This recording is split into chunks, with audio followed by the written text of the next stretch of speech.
Can someone tell me why it still hurts even when like you're getting back into dating and you feel more mature and you end things with someone after like a couple of dates? And like I've been on like 3 dates recently, like 3 dates with 3 different guys, but I've gone on like second dates with all of them, second or third dates. And I ended it with one guy, the other guy ended it with me, but I was gonna end it with him anyway, so that was mutual. And this other guy, you just can tell he doesn't feel it.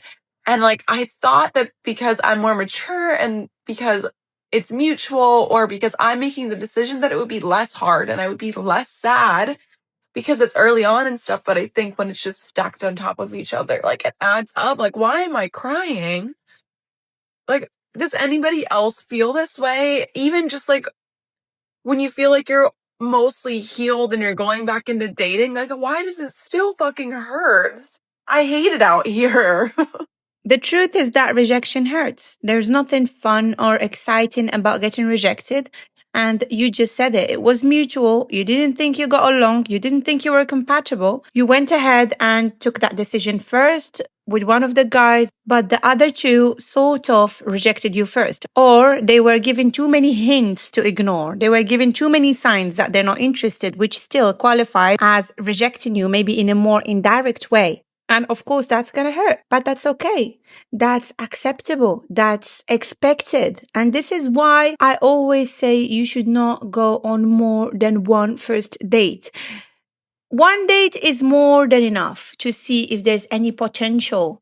Then you get rejected way less and you don't get burned out as a result, and you are encouraged and motivated to go on more first dates with different people. You increase your chances at actually finding someone compatible finally. But what you don't want to do is give every single person that you meet 3, 4, 5, perhaps 6 or 10 dates. This way you will not only end up wasting time and probably wasting years of your life, but you will also end up leading people on and even crying when it finally comes down to it, when you finally realize that you're not actually at all compatible with that person and that they will probably reject you in a day or two, or that you have to, because like I always say, in most cases, man will not reject you. Man will just keep you around. So these men were actually nice.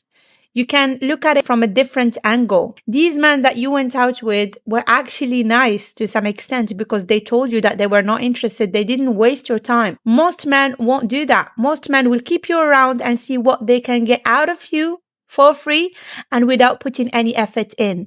And then women get confused about why are these men giving the bare minimum? Why aren't they doing this? Why aren't they doing that? It's because they're not interested. It's that simple. They're just keeping you around. They're not going to make an effort.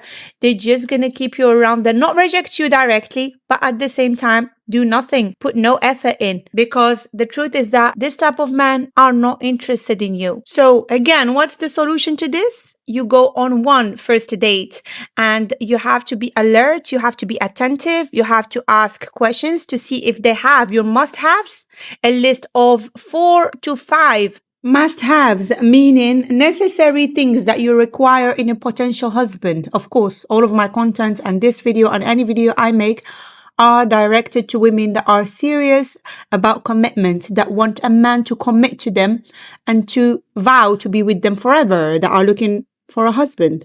So again, what you want to do, go on a first date, have a list of must-haves, the things that you are looking for in a husband that you made beforehand, have it in mind and be ticking the boxes and seeing if he has them or not. It should be a list of 4 to 5 must-haves, not 20, not 50. And then you leave room for chemistry to see if you get along, if he has good humor, if you like him. But you don't want to nitpick. You don't want to find these 20 ridiculous and unnecessary requirements. Yes, it would be nice if he opened the door for you, if he remembered to open the door for you. It would be nice. I agree. But if he doesn't, it doesn't mean he's a lowlife or a loser. He doesn't mean he doesn't qualify anymore, because he could be the most suitable match for you that you will ever come across. And you don't want to nitpick, especially not if he has your must-haves. Again, this is the way to do it. And if he fails this test, this simple test, because like I said, you're going to have 4 to 5, maximum of 5 must-haves that you're looking for. And you're going to ask gentle, nice questions that are going to build conversation and topics and discussions. naturally, and at the same time you're finding out whether he has them or not. If he fails the test, if there's no chemistry, or if he's missing your must-haves or whatever it is, then on to the next. You don't have to meet him for a second or third date. That is if you are dating for marriage, of course. If you are in a rush and you are looking for a husband. I've never had a boyfriend. I'm 26 years old, and today we're going to talk about feeling like you are good enough to hook up with, but not good enough to date. A lot of us have been there. You know, you're hooking up with a guy, or maybe you're dating him or seeing him, and you think it's going really well. And then he tells you that he doesn't see it going anywhere. He wants to keep it casual, or maybe he just ghosts you. My personal favorite.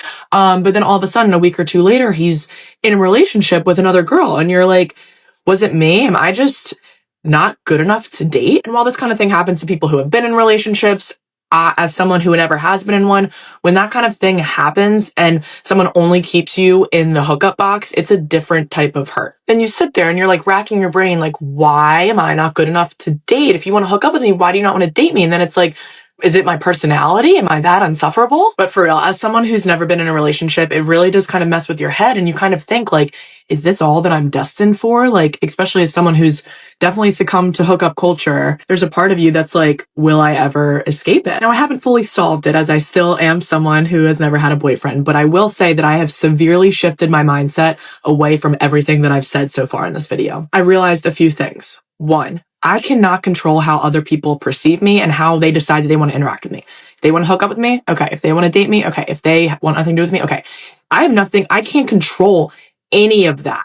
Two, what I can control is how I think and feel about myself and what I think that I deserve. In the past 2.5 years, literally, I really worked on this during like original COVID quarantine.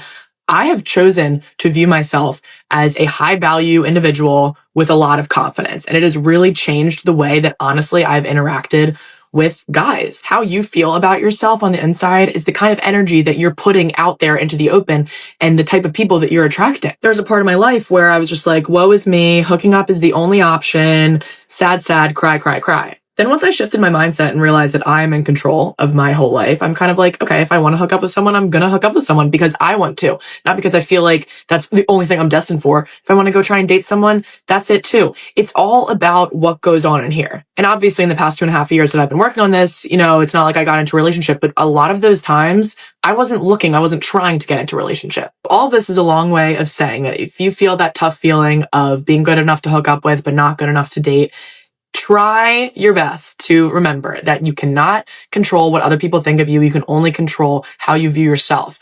And you need to view yourself as being someone who is of high value, that you are good enough to date. You might not be wanting to date all these idiots that you didn't work out with. You want to date the people that want to date you. And that is what it comes down to. It's not that you are not good enough to date. I'm going to try and put it in the most respectful way possible. The guy, it's not really his fault. He's not to blame here, because it's not that he doesn't want to date you. It's that he has no motivation, no incentive, no reward will come out of taking you more seriously, will come out of making you, in a way, his boss, making you his girlfriend, giving you a say in his life about what he does, where he goes. Because in a way, any man that cares about his wife worries about upsetting her. Most men are worried and afraid of upsetting their wives. They don't want to do that. So why would a man give you this place and put you on this pedestal and make you someone he's serious about, his girlfriend, or let's say even his wife, if there are just cons to doing that? Like I said, for him, there's no pros anymore. There's no gain for him in all of this if he already hooked up with you. He already got out of you whatever he can get from a girlfriend without making you his girlfriend, without making you have a say in anything at all when it comes to his life. So why would he date you if that's the case? Why would he commit to you? Perhaps if you're getting upset about this, perhaps you should stop participating in hookup culture. Clearly, it's not benefiting you. And I'm not going to make this video and ask every woman on earth to stop participating in hookup culture. I understand that some women just want to do it for fun. They want to enjoy themselves. They're not trying to find someone serious. They're not looking for commitment, and that's fine.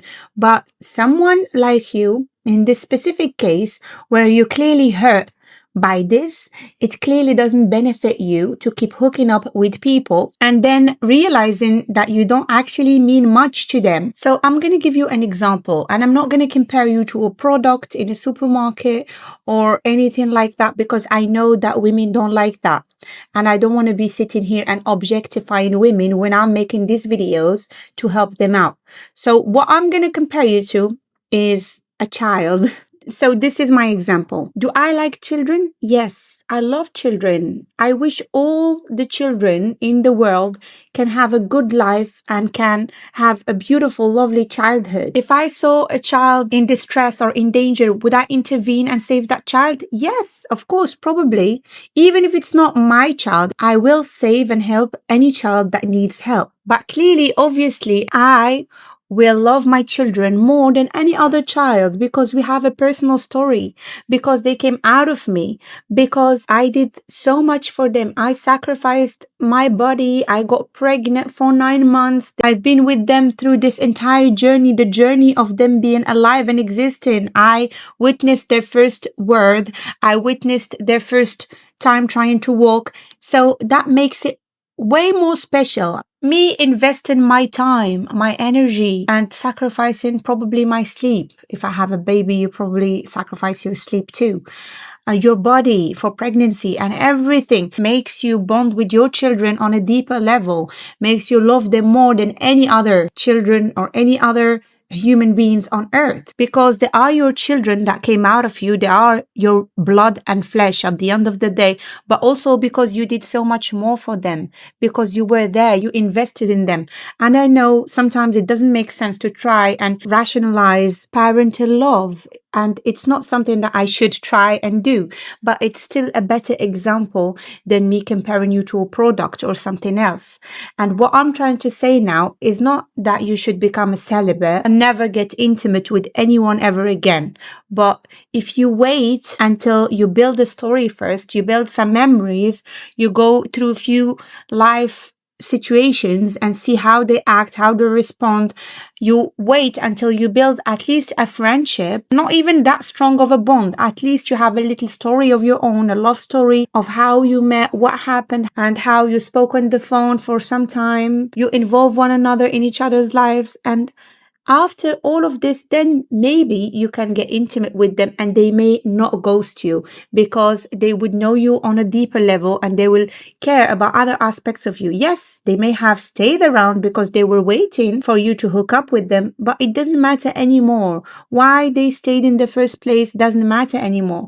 What matters is that when they were waiting, and they stayed around for that reason, in the meantime, they had the time to build a beautiful story, to make memories with you, to care more about you.